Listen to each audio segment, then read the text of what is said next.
I love that song so much. And I think I loved when you sent me that one, because when I listened to it, that just feels like Jay. It's so perfect. So when you make the music that you make, this song, these groups of songs, do you look at let's talk demos for just a second. That's always a big question. What is your instinct about demos in today's world? And we'll keep that short, and then we'll open it up to some questions. I would say my instinct these days is kind of twofold. One, it depends on the song, really, and if it's a song like that, probably the best, if I'm really demoing something like that, so I'm trying to get somebody to record it, the best thing really is just for me to sit down with my guitar and sing it as best I can. Because the people who are going to respond to that are probably already familiar with me somewhat, or are familiar with my vibe, and will be like, oh, that's Jay doing the Jay thing. Oh, I love that. Let's listen to that. Maybe we'll cut that. So there's that version. The other version, I think, is probably me having as little to do with the demo process as possible, and letting someone who's more, someone who's really familiar with the way things sound. Because anytime that one I did was a band that I call it the East Nashville All-Star Rockstar Band. It's mostly like Sheryl Crow's band and a couple of friends of mine in that world, and I recorded that and mixed it, and that's how I like things to sound. But that does not sound like Nashville Country Radio 2023. Right. So I'm better off turning the keys over to someone who has that that skill set, because I just can't do that. It's not what I do. And so the more I can turn that over to somebody who does do that for a kind of song that's more in that style of the current moment. Gotcha. Which brings up a great point that I talk about writing for yourself as a writer artist, and writing to pitch for other artists, which is definitely two different things. And you just kind of outlined that best. All right. Is it Jillian Hobbs or Gillian? Jillian, are you on? And you have your question here. Why don't you ask directly your question? Sure. Thank you both for your time. I really appreciate it. It's been super. Of course. Super cool. My question is, when you're new to Nashville and you're a freshman writer, as you've been speaking about, how do you find that team of people who complement your skill set so you can get better, especially when you're stronger lyrically, melodically, and vocally, because so many people in Nashville show up with that skill set. And, I know personally I'm weaker on the production side of things. So how would you find people that complement what you're not as good at? I would say early on these days, it's hard for me to say specifically, because when I was doing it, it was 30 years ago, but I don't think it's that different now. I think it's going to writer shows with the kind of the upstart writer shows, wherever those are happening, and watching people play and seeing people who you think are cool and making friends with them. I don't know if it's necessarily going to be, hey, we should write a song, but be like, hey man, this is cool. Where are you from? And just kind of become friends with people who you think do a thing that is interesting to you. And then that becomes eventually, hey, we should write a song or whatever, possibly. I kind of think that's I've had very little success ever writing songs with people who I didn't have a deep affection for as a human. I think it's really hard to write a good song with someone who you're like, this song's good, but this person sucks. It just doesn't. I can't do it. Maybe I think there are people who can, and they've got a lot bigger house than I do, probably. But for the most part, anybody I've ever had any success with is somebody who I like, and for some reason, even if we're not, And piggytailing to that is, I really think making a friend is as important as asking to write. Like getting to know somebody, exchange coffee, go have a meal with them, go to the Frisk with them or whatever, get to know them as human beings, and then start to, because the minute you ask somebody to write with them, there can be a real defensive,ness, and you're like, oh, like I'll share a quick story. Karen Taylor Good was like one of the big writers when I moved to town. Like, she was God. Mhm. And I met her at a function. We started talking, and I asked her if she would write with me, and she had the look on her face of like, oh my God.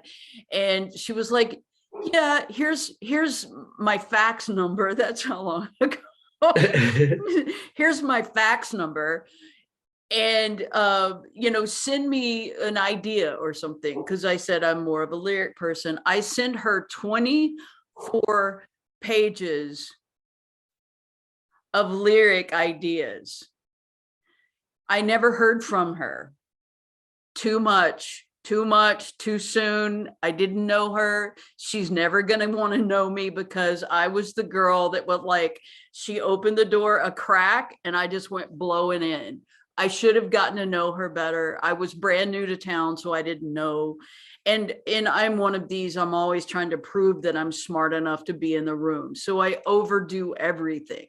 And so 24 pages of song notes, and she was like, not today. Yeah. Not today. So, you guys are super intelligent people. You know how to develop personal relationships, and a co-writing collaboration is a relationship. Excellent question. I love that. No, I'll add on to that too. Like I've gotten to say, like, this career is like, it's a long con. It's not a short con. You're trying to trick people into letting you stay and do this for like 40 years, not for like 40 minutes. Right. And so I always think of that way. Everything is just, how can I trick people into thinking I'm good enough to stick around for forever, not cool enough to do this right now and burn this thing and do this. I don't need to get it all done today. Right. Yeah. Right. Exactly. A couple of you have put some information in the chat for other people, explaining, who you are and what you do. And some people are into bluegrass, some are into country, some are more pop. Jennifer is on today, who I love, Jennifer. And she has wrote a song called Dandelion that I heard from an ASCAP meeting I did, and she and I have become good friends. Jennifer, thanks for being here. All right, we have time for another question. Greg Fuente says, what's the best way to get local record labels to notice you as a lyric writer? That's a very, very good question. How would you frame that, Jay? How to get people to notice you when you're not the artist, I'm guessing, is where that question is kind of going. I would say probably the same way. Like, that's where the whole sort of being in the community and being a group, being a part of a thing, knowing people, not like knowing people like connections, because as Bonnie knows, like the way you become friends with the head of a record label is make friends with the tape room people, right?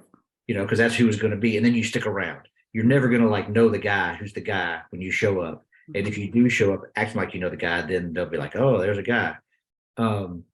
So it really is that thing of like, if you write a bunch of songs with a bunch of people, everybody talks to everybody, and everybody says, who is cool, who I wrote with, hey.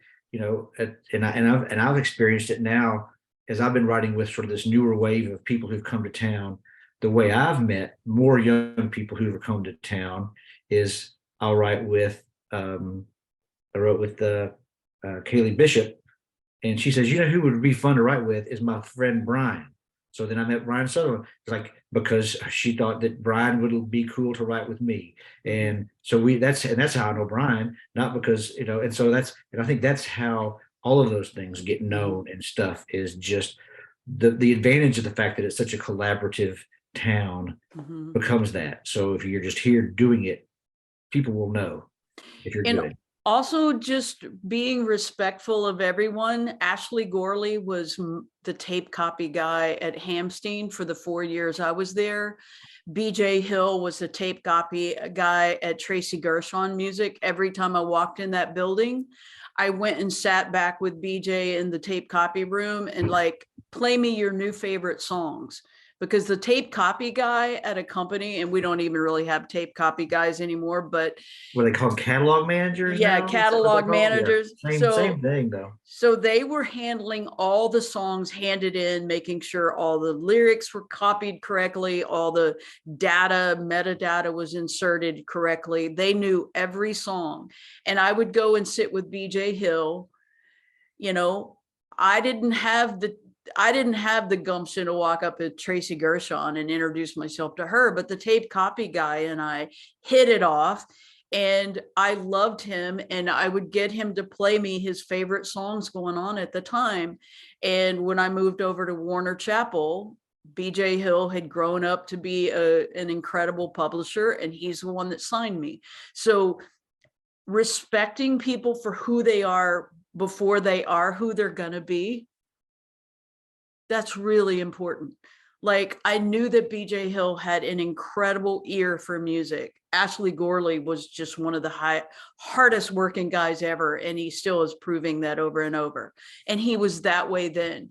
And you know, hearing work tapes of Monday Morning Church, which was Aaron Enderlin, and God, his name just went out of my head. I heard that song as a work tape sitting in a parking lot on a cassette, and I went, oh my God, that is a hit song. So sometimes we're looking for the glory up here when we really just need to do the journey where we are, because that's what's going to take us. Greg is saying hook up with him on Instagram. Anyone looking for a lyric writer, which lyrics in the country world are so important, making sure those hooks are set, making sure that story follows your hook. Every line needs to get to a hook. All right. So, and yeah, DJ, Ashley was a DJ early on. All right, Sid says, I've heard some professional songwriters share that their first publishing deal felt like they had made it, but it was only the beginning. How has your experience been working with different publishers? Great question. Thank you for that, Sid. What do you think? Yeah, it's funny. Like I said, the economics of things were much different back then, but my first publishing deal signed with Woody, with a little company, a little big town, and they had all these big time writers. I had a 4-year deal. I was making $7,500 a year early on, I think, some crazy, at least small amount of money. And at the end of 4 years, I had no cuts, and they re-signed me for another 4-year deal because there were people at the company who were making a bunch of money, and they knew that the reason I hadn't had cuts was because it's hard to get songs recorded, but they knew I was doing it right, and they knew I was working hard, and I think in that first years when that Montgomery Gentry thing was recorded, and then within the next year is when I wrote the George Strait song. So they were right, it's like I was there, I just hadn't quite flipped a switch. I don't think that's true of a lot of publishing companies now, just because of the economics. Even then that was a pretty a gift, to be able to stick around like that and to learn with so little pressure. After that, I went to a company called Seagale, which was more of an upstart company. I was one of the guys there because it was that was Brad Paisley was the guy, but I was not the kid there anymore. And it was more amongst peers, and that was a lot of fun to be there for that stretch. And then when I was at Warner for a stretch of time, that was a good place to be.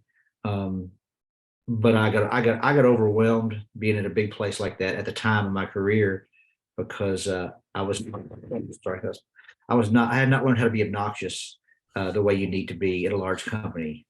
Early on, Chris had signed me, and then when she went upstairs, Chris Lazy had signed me, and I was one of her projects. But then when you're not somebody's project at a big company, you can get lost, and even with everyone's best intentions. And then for the last gosh, 10, 15 years, I've been at a really small independent company, and it's been really great for me because I can kind of do whatever I want, and no one's there trying to make me be something. And so I can make little records and write songs like Stop and Grow the Roses, and everybody's like, yay, and not like, well, who are we going to pitch that to?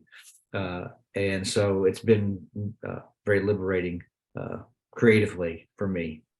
And I want to add to that. I think one of the most important parts of a publishing deal is having your champion. Yep. Having your song champion, because you can sign with the biggest companies in the world and not get any attention.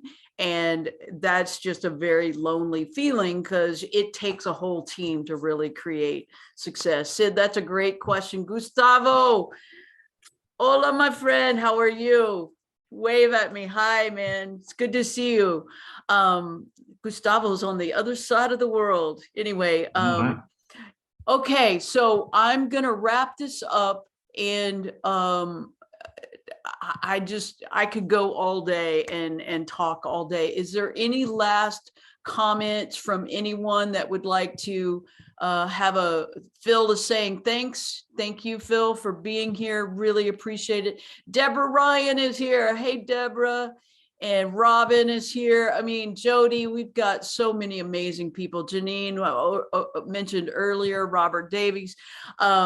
Just got a great group of people. You can find me on Instagram if you want to find. You can find Jay on Instagram as well. You can also find his music online. So Jay, tell me what's next for you. What's coming up for you in the next say couple months? I'll plug myself three different ways. One is the other thing I have a little newsletter I've been working on called Song Friends. Speaking of friends, it's on Substack. And it's been dormant the last few months just because I've been dealing with a bunch of other stuff, but that's going to get back online. So people might enjoy signing up for that or checking out some of the old pieces of that. I'm getting ready to work on a new record of Jay Knowles songs. And I have a new way I'm going to do it where it's just me playing my guitar and singing, and that's all. But it's more than that too. That's all I can figure out. And but then I'm actually right now I'm still at my same publisher, but I've been poking around looking for a new publishing situation that takes advantage of the way things are now. And talking about collaborating, like I'm really excited about being somewhere where they're just like, go write with these people, go do this, go that, just where I'm I feel like right now the way the music's turning and everything, it's a really exciting time to be just making a bunch of new friends and writing a bunch of songs with strange people from different parts of the world and different vibes and different experiences.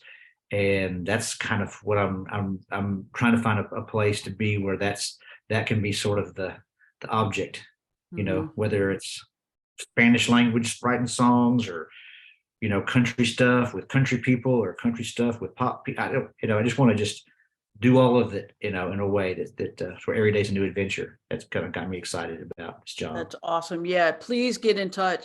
For those of you that have been in an intensive with me or in any classes, I always play you a song called Pizza Boxes because it's absolutely one of my favorite songs. Well, Jay and Michaela Lynn and Tiffany Goss are the ones that wrote that. So everyone that I've played Pizza Boxes for, this is the guy that was one of the writers on it. And it just proves to me over and over that the most ordinary scenarios can be the most extraordinary songs.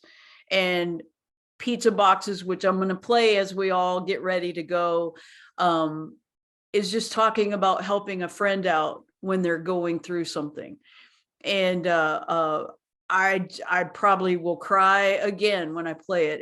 It's just one of the best songs. So we lost a really good human being this week. And so Kyle Jacobs was one of my absolute favorite, who was a great friend of Tiffany Goss. And the only reason I ever connected with Kyle was because of Tiffany. So our songs are our life. We literally put our heart and soul into every song. So Jay, Thank you so much for being just the wonderful human you are. Oh, well, thank you. Thank you And- for being Bonnie. My favorite. Well, we got to stick with each other because, boy, when it's all said and done, the songs are what we have. You know, Yeah. I look at our life, we got each other too. You and know, we have each that's other. that's the best thing about this job is that there's a group of us who are really only ones who know. Yeah, we do. And sometimes we hit a snag as a writing community that kind of takes the breath out of us. And this week has been that for me. So with that said, Jay, I absolutely adore you. And I'm going to share my screen and I'm going to play Pizza Boxes. Any last words before Jody Peterson sitting there playing his guitar? Hey, brother, good to see you. Thank you guys so much for joining in. Get to know Jay and say hi to him on Instagram or sign up for his newsletter. And I'm going to share my screen and play out Pizza Boxes. And it's literally just one of my favorite songs ever. And I'll find it here in a second. I love you guys. Take a listen. Love you, Bonnie. Good to see you.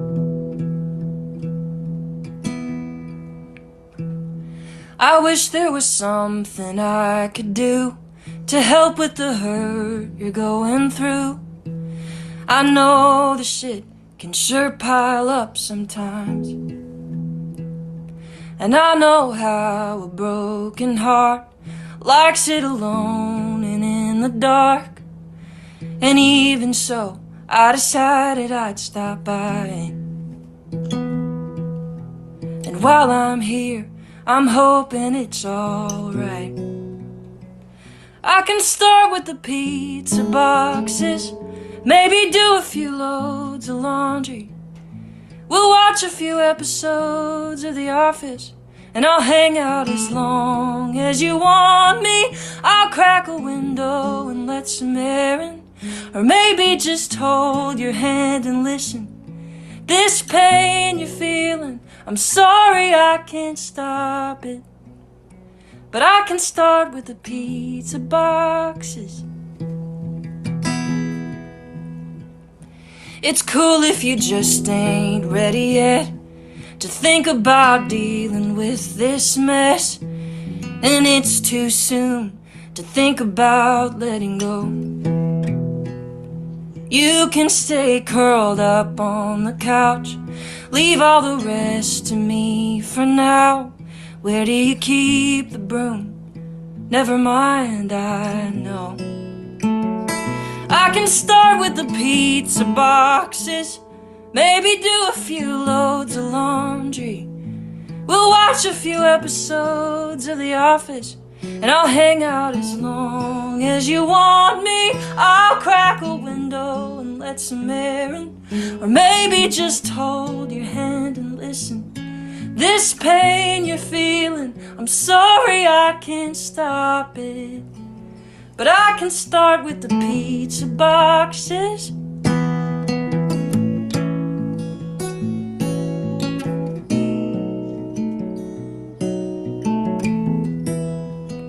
I can start with the pizza boxes, maybe do a few loads of laundry. We'll watch a few episodes of The Office, and I'll hang out as long as you want me. All that I need for you to do is to let me do this for you. This pain you're feeling, I'm sorry I can't stop it, but I can start with the pizza boxes.